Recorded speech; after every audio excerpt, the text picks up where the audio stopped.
O Homem e seus Símbolos é o último trabalho concluído por Carl Jung antes de sua morte em 1961. Ele nunca se esforçou para tornar sua obra popular e rejeitou várias tentativas de seus colegas de persuadi-lo a fazê-lo. Nesse ponto, ele teve uma visão diferente. Em vez de se comunicar apenas com os grandes estudiosos, ele se dirigiu ao público em geral.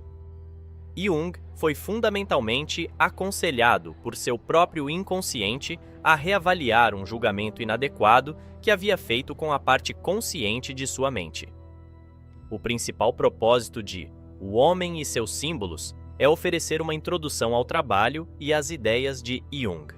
O último ano de sua vida foi dedicado quase exclusivamente a este livro, concluindo sua própria sessão apenas cerca de 10 dias antes de sua doença final.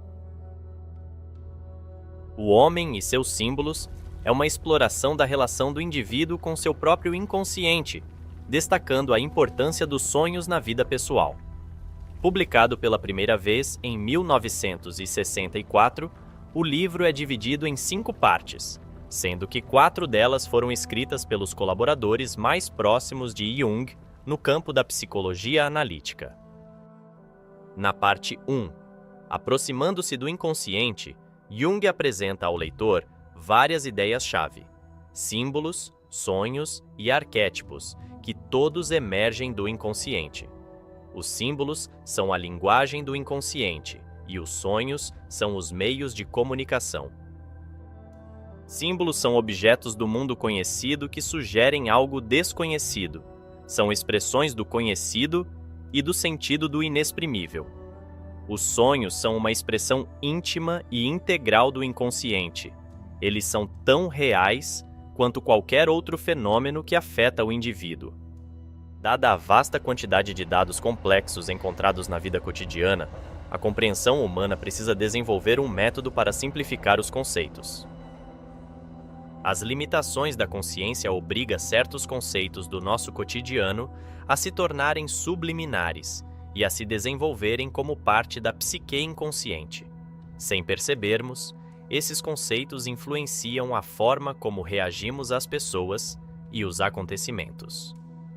Jung observa que o homem primitivo era muito mais influenciado por seus instintos inconscientes do que o homem moderno, que se tornou excessivamente racional. Essa unilateralidade criou uma dissociação na psique da civilização moderna. Usando as representações simbólicas dos sonhos, Jung descobriu que o inconsciente estava transmitindo informações cruciais para ajudar toda a psique a alcançar um equilíbrio que a atitude consciente tinha reprimido. Os sonhos são os portadores de mensagens essenciais das partes instintivas às racionais da mente humana. Sua interpretação enriquece a pobreza da consciência, revivendo a linguagem esquecida dos instintos. Embora a linguagem simbólica inconsciente em um sonho seja específica de um indivíduo, ainda repousa sobre uma camada rochosa de material psíquico compartilhado em todos os seres humanos. Jung chama isso de inconsciente coletivo. É aqui que os arquétipos são encontrados. Estes são nossos e herdados de experiências da vida humana, representando padrões universais de comportamento emocional e mental. Eles estão arraigados no homem desde os tempos imemoriais. No entanto, os arquétipos não podem ser totalmente compreendidos se não considerarmos toda a situação de vida do indivíduo. Eles só ganham vida se levarmos em conta sua relação consigo mesmo. A única coisa que nos recusamos a admitir é que somos dependentes de poderes que estão além do nosso controle. Na parte 2, Mitos Antigos e o Homem Moderno, Joseph Henderson destaca a presença de vários padrões arquetípicos na mitologia antiga. Para o homem moderno, esses padrões parecem de alguma forma irrelevantes para a nossa sociedade atual devido ao desenvolvimento do ego consciente. No entanto, muitas celebrações coletivas, como o Natal e a Páscoa, contêm um rico conteúdo simbólico inconsciente, que raramente reconhecemos intelectualmente dentro do ego. Um dos motivos arquetípicos mais comuns é o mito do herói. O herói desce às trevas para enfrentar dragões e outros monstros, geralmente triunfando na batalha.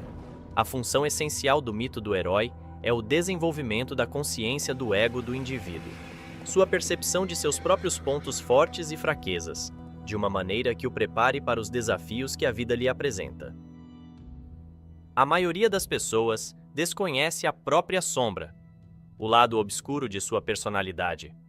O herói, por outro lado, deve reconhecer que a sombra existe e chegar a um acordo com seus poderes destrutivos para enfrentar o dragão. Antes que o ego possa triunfar, ele deve dominar e assimilar a sombra. Este sacrifício heróico representa a morte e o renascimento de um indivíduo. A necessidade de símbolos de heróis surge quando a mente consciente precisa de ajuda em alguma tarefa que não pode realizar sem ajuda ou sem acessar as fontes de força que residem no inconsciente. Na parte 3, o processo de individuação, Marie-Louise von Franz descreve o processo pelo qual a consciência e o inconsciente aprendem a viver em harmonia e a se complementarem. Isso é conhecido como individuação e é talvez a parte mais crucial do livro, explorando a essência da filosofia de vida de Jung. O indivíduo se torna completo quando, e somente quando, o processo de individuação é concluído. Se alguém se dedica à individuação, frequentemente exerce um efeito positivo contagiante sobre as pessoas ao seu redor. Jung interpretou aproximadamente 80 mil sonhos durante sua vida e descobriu que eles parecem seguir um padrão. Se alguém observa os sonhos ao longo de anos, perceberá que certos conteúdos emergem, desaparecem e depois se transformam novamente. Esse lento processo de crescimento psíquico é o processo de individuação. É impulsionado pelo inconsciente, que é a força orientadora do desenvolvimento psíquico. O ego atua como uma ponte com o mundo exterior e tem a capacidade de trazer os elementos inconscientes para a consciência. A fonte dos sonhos é o que Jung chama de o self, a totalidade de toda a psique, que é diferente do ego ou da consciência. Muitas vezes é representado por mandalas. Para estabelecer uma relação com o arquétipo do self, é necessário confrontar e assimilar a própria sombra e a ânima ou ânimos. A ânima e o ânimos representam os aspectos contrários ao sexo biológico da personalidade. A ânima personifica todas as tendências psicológicas femininas na psique de um homem. É a mulher interior, enquanto o ânimos é o homem interior. Uma integração positiva desses arquétipos pode alinhar a mente com os valores internos corretos e, assim, abrir caminho para profundezas interiores mais significativas. Isso possibilita que um indivíduo se torne mais consciente da atividade do inconsciente nas interações diárias com os outros e com o seu mundo, evitando que o ego se torne inflado e permitindo uma maior autenticidade consigo mesmo. Na parte 4, Simbolismo nas artes visuais, Aniela Jaffe demonstra a recorrência do interesse humano pelos símbolos do inconsciente. As artes visuais nos cativam por meio de um apelo constante ao inconsciente. O artista pode ser considerado como o porta-voz do espírito de sua época. Ele é influenciado por forças do inconsciente. As pessoas não têm ideias. As ideias têm pessoas. Jaffe nos guia por uma história da arte sob a perspectiva da psicologia analítica. Ela argumenta que 3 motivos simbólicos centrais são representados de forma contínua ao longo da história humana: a pedra, o animal e o círculo. Os seres humanos começaram a arranjar pedras e a esculpi-las para indicar a divindade e o espírito presentes na própria pedra. Os animais têm sido consistentemente documentados por meio de pinturas rupestres, servindo como adornos ou objetos de veneração. O motivo animal é simbólico da natureza instintiva do homem. A aceitação de nossa natureza animal é crucial para alcançar a totalidade. Ao longo do tempo e das culturas, os seres humanos sempre utilizaram o círculo como símbolo de totalidade. Jung simbolicamente equiparou isso à representação do ser.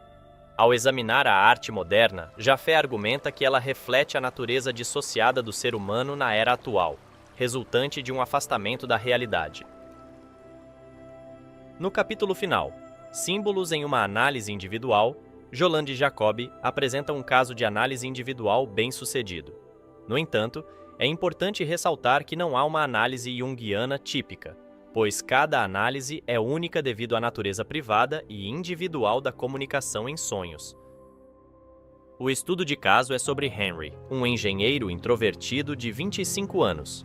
Com sua mente lógica, ele reprime tudo o que considera irracional, resultando em uma psique desequilibrada. Além disso, ele tem uma dependência extrema da mãe. Ele está estagnado e incapaz de progredir na vida devido à tensão contínua com o instinto e sua ânima. Ao longo de sua análise e interpretação dos sonhos, ele consegue explorar o inconsciente e alcançar um nível de maturidade que se reflete na realidade exterior de sua vida. Ele supera com sucesso seus complexos e consegue se casar e se mudar da casa da família, tornando-se um adulto autossuficiente e responsável. Esse fortalecimento do ego marca a conclusão da primeira metade do processo de individuação. A segunda metade da vida envolve o estabelecimento de uma relação adequada entre o ego e o self. Para Jung, a verdadeira aventura para cada indivíduo é explorar seu próprio inconsciente. O objetivo final dessa busca é estabelecer uma relação equilibrada com o self.